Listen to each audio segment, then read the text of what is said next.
Que a partir desses instantes, a paz e o infinito amor de Jesus nos envolva.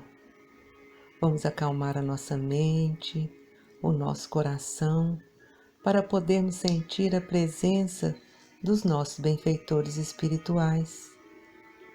Saudemos ao nosso anjo da guarda, agradecendo esse amigo a quem Deus confiou a tarefa de nos proteger, nos amparar, nos sustentar em todos os momentos de nossa vida. Saudemos a Maria de Nazaré, a doce mãe de Jesus, que também nos adotou como filhos espirituais. Roguemos a ela que nos envolva na sua energia de paz, de serenidade e de amor. Que ela nos tome em seus braços e interceda por nós junto a Jesus, seu Filho amado. Vamos ao encontro do Mestre, agradecendo a Jesus pelo Evangelho de luz que nos guia e orienta. Mestre amado, que a sua presença seja constante em nossa vida. Nos abençoe nesse momento para que possamos fortalecer em nós o desejo sincero de vivenciar e exemplificar o seu Evangelho de amor. E elevando a Deus, o nosso Pai, um pensamento de profunda gratidão, nós expressamos essa gratidão através da prece que Jesus nos ensinou. Pai nosso que estais nos céus, santificado seja o vosso nome, venha a nós o vosso reino, seja feita a vossa vontade, assim na terra como no céu. O pão nosso de cada dia nos dai hoje, perdoai as nossas dívidas, assim como nós perdoamos aos nossos devedores, e não nos deixeis, Senhor, cair em novas faltas, e livra-nos de todo o mal. E assim, amparados pelo infinito amor de Deus, o nosso Pai, de Jesus, o nosso Mestre, dos amigos espirituais, nós pedimos a permissão e o amparo para iniciarmos as nossas reflexões de hoje. Que assim seja.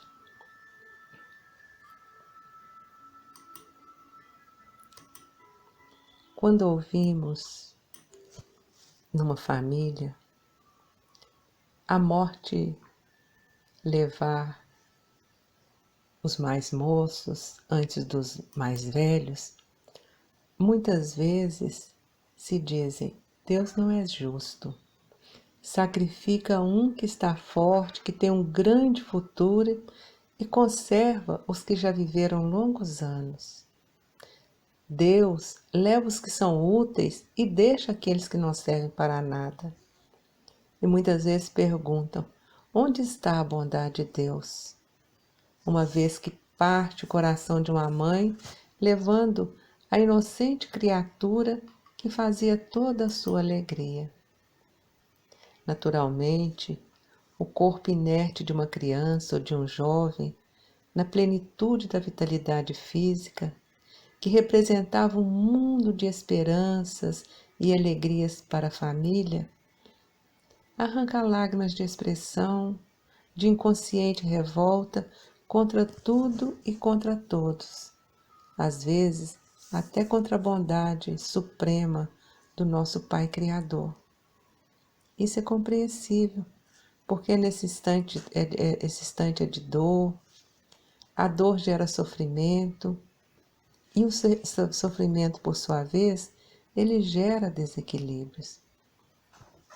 Se nos fosse possível estabelecer uma gradação para com as dores morais que afligem os seres humanos, certamente a mais intensa e angustiante seria a dor da mãe que vê um filho partir, principalmente nos primeiros anos da vida. O nosso consolo está na convicção de que Deus sabe o que faz. Nestas horas, precisamos fazer um esforço muito grande para nos elevar acima do terra-terra da vida, e compreendermos que o bem, muitas vezes, está onde julgamos ver o mal. Precisamos compreender que a sábia previdência está onde pensamos identificar a fatalidade do destino. Seria possível avaliar a justiça divina pela nossa medida tão limitada? Poderíamos supor que Deus, nosso Pai Criador, por um mero capricho, queira nos fazer sofrer penas às vezes cruéis? Deus nada faz sem que a sua obra tenha uma finalidade superior, uma finalidade divina. E seja o que for, tudo que vem de Deus tem a sua razão de ser.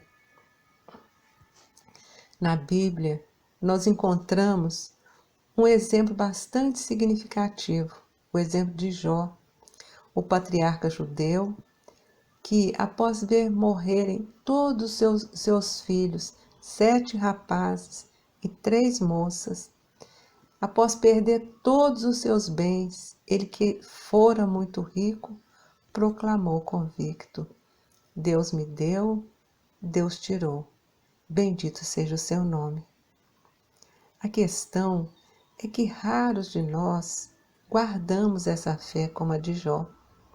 Cultivamos uma precária confiança que muitas vezes não resiste aos embates da adversidade. É por isso que muitas mães, ao se debruçarem sobre o corpo sem vida daquele filho no qual depositava suas alegrias, suas esperanças, indagam angustiosas: por que, Senhor? Por que fez isso comigo? O que fiz para merecer esse castigo? Porém, esses questionamentos, eles não são saudáveis. Eles conduzem facilmente ao desespero, à revolta, que apenas multiplicam as mágoas, sem trazer consolação. A vida torna-se um fardo insuportável quando diminuímos a fé na sabedoria infinita, automaticamente aumentamos as dores da nossa alma, nos debatendo ante o que não nos é permitido compreender no momento. Um certo homem, bastante lúcido e dedicado à doutrina espírita, costumava dizer que é preciso sempre ter um pé atrás, não apenas quanto à nossa própria morte, mas também em relação à morte dos familiares.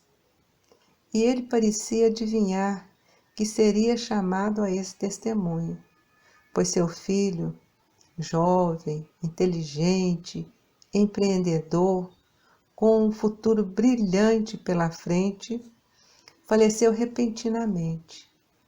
E esse homem, assim como a sua esposa, demonstraram que estavam preparados, pois comportaram-se com muita serenidade, com equilíbrio, a imitar o exemplo de Jó.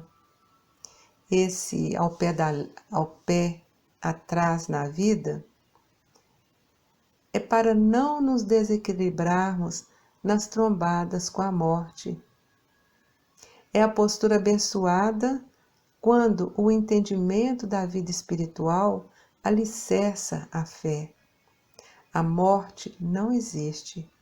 O espírito é imortal. Ele sobrevive à perda de vitalidade daquele corpo físico. E o mais importante é crer que Deus existe, que seus desígnios são sábios e justos, que seu olhar misericordioso está sobre nós, que Ele trabalha sempre pelo nosso bem, mesmo quando nos acontece aquilo que entendemos como um mal.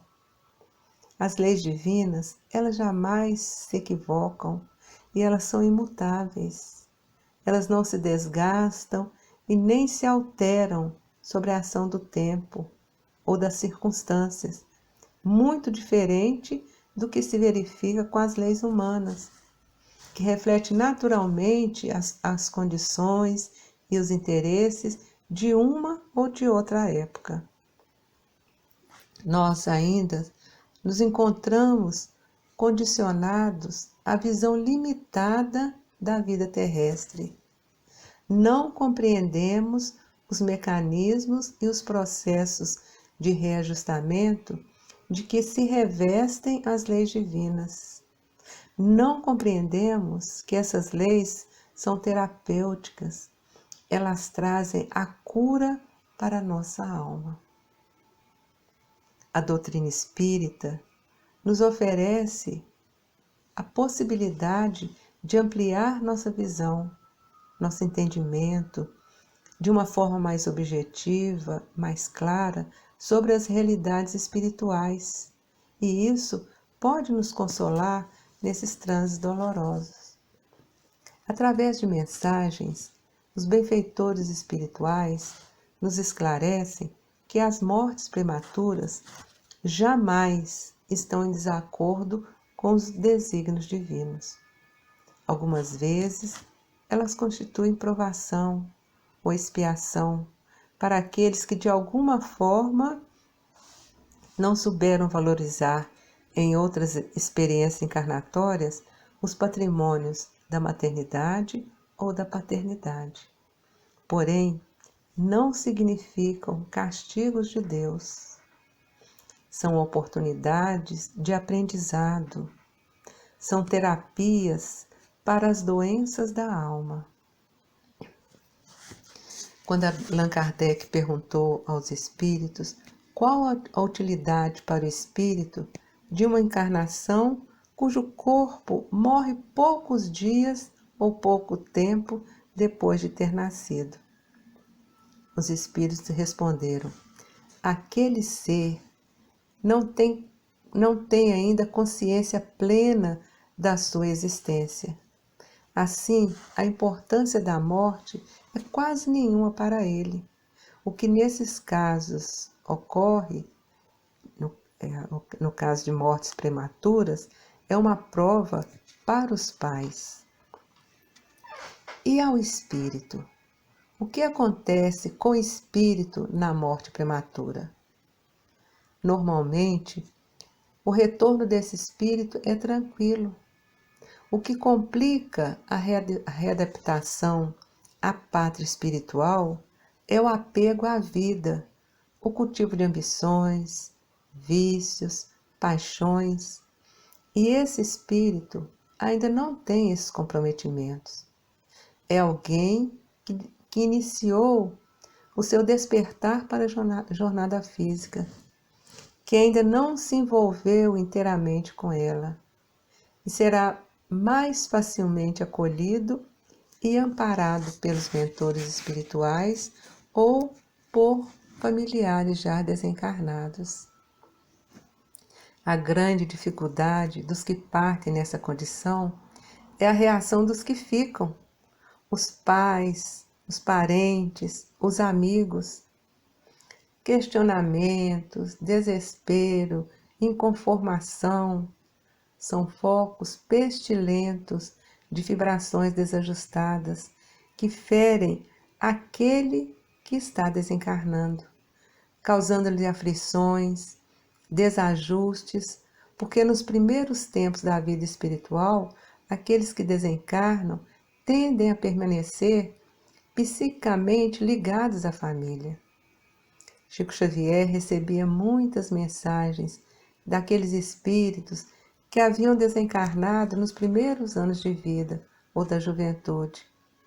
E eles diziam que semelhantes atitudes os faziam reviver as angústias da sua desencarnação, principalmente se essa ocorrera em circunstâncias trágicas. E, apesar de produzir indagações nos corações aflitos, as mortes em tenra-idade ocorrem porque existem espíritos que vêm à Terra somente para fazer feliz aqueles que amam. deixam aqui sua mensagem de alegria, de paz e retornam ao mundo espiritual após cumprida sua tarefa. Outros espíritos necessitam de algum tempo apenas para a complementação de suas vidas anteriores, que não foram vividas em plenitudes. É sempre uma provação, principalmente para os pais que sofrem a dor da separação. Mas uma certeza deve permanecer: a morte não não existe. E os que se amam prosseguem se amando na espiritualidade. Um dia veremos todos de nos reencontrar no mundo espiritual ou em vidas futuras em outro lugar. No Evangelho segundo o Espiritismo, o Espírito de Sazon nos deixa uma mensagem que merece a nossa reflexão. Ele fala assim: mães, sabei que vossos filhos bem-amados estão perto de vós? Sim, estão muito perto. Seus corpos fluídicos vos envolvem. Seus pensamentos vos protegem. A lembrança que deles guardai os plenificam de alegria, mas também as vossas dores desarrazoadas os afligem, porque denotam falta de fé e exprimem uma revolta contra a vontade de Deus. Vós, que compreendeis a vida espiritual, escutai as pulsações do vosso coração, chamando esses entes queridos, e se pedirdes a Deus para os abençoar, sentireis em vós essas poderosas consolações que secam as lágrimas, essas aspirações maravilhosas que vos mostrarão o futuro prometido pelo soberano Senhor. Que assim seja. E assim, agradecidos a Deus, a Jesus, agradecidos aos nossos amigos espirituais, pela essa oportunidade de nos reunirmos para as reflexões em torno do Evangelho, vamos procurando retribuir em forma de vibrações, vibrando intensamente pela paz entre os homens e pelo bem em todo o universo. Vibremos por cada lar, que a paz do Mestre esteja presente em cada lar. Vibremos por todas as famílias, especialmente aquelas famílias que passam por carências emocionais, que passam por motivos de desequilíbrio, desarmonia, que passam por carências de ordem material. Vibremos pela nossa família, envolvendo todos os nossos familiares em uma vibração de paz e serenidade. Vibremos pelas crianças, pelos jovens, que eles tenham sempre uma mão amiga a conduzi-los no bem. Vibremos pelos enfermos, estejam eles nos hospitais, em casa, seus lares, nas ruas. Vibremos especialmente por aqueles que sofrem sem esperança de cura, pelos que sofrem sem condições a um tratamento adequado.